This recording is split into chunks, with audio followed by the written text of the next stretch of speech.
नमस्ते, मैं हूं हर्षिता। आप देख रहे हैं दी लल्लन टॉप। 5 फरवरी 2018 को भारतीय रेल की तरफ से एक वैकेंसी निकाली गई।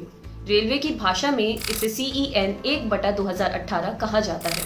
26,502 पदों की इस भर्ती में 17,673 असिस्टेंट लोको पायलट और 8,829 पर टेक्नीशियन के थे। सितंबर 2018 में एक और नोटिफिकेशन निकाला गया और पदों की संख्या बढ़ाकर 64,371 कर दी गई। अब असिस्टेंट लोको पायलट के 27,795 और टेक्नीशियन के 36,576 पदों के लिए वैकेंसी निकाली गई। रेलवे में भर्ती के लिए रेलवे रिक्रूटमेंट बोर्ड यानी RRB बनाए गए हैं। देश भर में कुल 21 RRB हैं। RRB अपने अपने जोन में खाली पदों के हिसाब से वैकेंसी निकालते हैं, परीक्षा कराते हैं और सफल कैंडिडेट्स को जोनल हेडक्वार्टर के हवाले कर देते हैं। भारतीय रेलवे में कुल 17 जोन और 73 डिवीजन हैं। इसके बाद इन सफल कैंडिडेट्स को डिवीजन बांटा जाता है और फिर ट्रेनिंग के लिए भेजा जाता है। 1681 पदों के लिए RRB गोरखपुर ने एक वैकेंसी जारी की। इस वैकेंसी में RRB गोरखपुर ने नॉर्थ ईस्ट रेलवे के लिए 1681 असिस्टेंट लोको पायलट की वैकेंसी जारी की।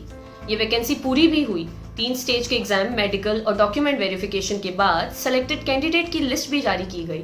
30 अगस्त 2019 को 1377 सफल कैंडिडेट्स का पहला पैनल जारी किया गया।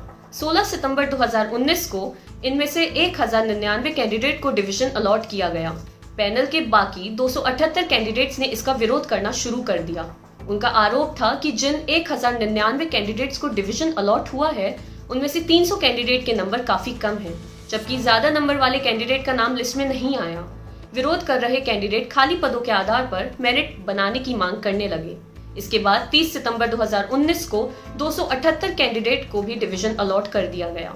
सितंबर के बाद अक्टूबर बीता, नवंबर, दिसंबर, जनवरी भी बीत गए, लेकिन इन कैंडिडेट की ज्वाइनिंग में कोई प्रोग्रेस नहीं हुई। इसकी वजह से इन कैंडिडेट्स ने फिर से प्रोटेस्ट करना शुरू कर दिया। विरोध शुरू हुआ तो नॉर्थ ईस्ट रेलवे गोरखपुर की ओर से एक नोटिस जारी किया गया। कहा कि पूर्वोत्तर रेलवे गोरखपुर के पास मात्र 865 वैकेंसी हैं। कार्मिक विभाग और उनसे संबंधित मंडल ने कुछ अधिकारियों की लापरवाही के कारण 2018 में निकाली भर्ती में सहायक लोको पायलट की रिक्तियों को 865 की जगह 1681 कर दिया था। यानी कि 3 परीक्षा, मेडिकल, डॉक्यूमेंट वेरिफिकेशन आदि भर्ती की पूरी प्रक्रिया हो जाने के बाद रेलवे ये कह रहा है कि गलती से इतनी सीटों के लिए वैकेंसी निकाल दी गई, हमारे पास इतनी सीटें हैं ही नहीं। 278 कैंडिडेट की लिस्ट में शामिल दीपक यादव, जिनका नाम हमने बदल दिया है, वे बताते हैं 3 एग्जाम, मेडिकल, डॉक्यूमेंट वेरिफिकेशन सब कुछ पास करने के बाद ज्वाइनिंग के लिए धरना, प्रदर्शन, शिकायत सब किए हम लोग, लेकिन उनको कोई फर्क नहीं पड़ता। 1377 लोगों का फाइनल पैनल आया था। डिवीजन अलॉट हुआ 1099 लोगों का। अब पैनल में से 278 लोग अभी भी बच गए हैं। इसके बाद हम लोगों ने फिर से धरना प्रदर्शन किया तो ये लोग हमें बहकाने के लिए 278 लोगों को भी डिवीजन अलॉट कर देते हैं, लेकिन हम लोग डिवीजन जाते हैं, वहां से जवाब मिलता है कि वैकेंसी नहीं है। अब 10 महीने बीत चुके हैं, हम लोग बस भटक रहे हैं। एक बार सोचकर देखिए, कितना मजाक सा लगता है कि सरकार ने कोई वैकेंसी निकाली, उस पर एग्जाम कराए, लोगों को सेलेक्ट भी कर लिया, लेकिन जब ज्वाइनिंग की बारी आई तो कह दिया कि गलती से वैकेंसी निकल गई थी, हमारे पास सीट खाली नहीं है। कैंडिडेट के सवालों को लेकर हमने पूर्वोत्तर रेलवे के CPO शैलेंद्र कुमार से बात की। उन्होंने कहा, जब भी कोई वैकेंसी निकाली जाती है तो अगले 3-4 साल ध्यान में रखकर की जाती है।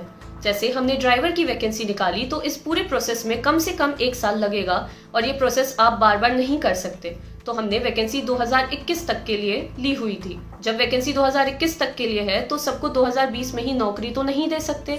वैकेंसी जारी करते समय जो गलती हुई उसे शैलेंद्र कुमार स्वीकार करते हैं। वे कहते हैं ऐसा करने वाले स्टाफ के खिलाफ विभागीय कार्रवाई की जा रही है। दी लल्लन टॉप से बात करते हुए शैलेंद्र कुमार कहते हैं कि वैकेंसी रद्द नहीं की जाएगी। जो कैंडिडेट सरप्लस हो रहे हैं उन्हें दूसरे जोन में ट्रांसफर किया जाएगा। इसके लिए रेलवे बोर्ड को लेटर भी लिखा गया है। उन्होंने बताया, हमारे पास 2 ही ऑप्शन है, या तो हम वैकेंसी रद्द कर दें या फिर दूसरे जोन में ट्रांसफर करें। पहला ऑप्शन सही नहीं है क्योंकि इससे कैंडिडेट्स का नुकसान होगा। इसलिए हमारे पास जो सरप्लस कैंडिडेट्स हैं उन्हें दूसरे जोन में भेजने की बात चल रही है।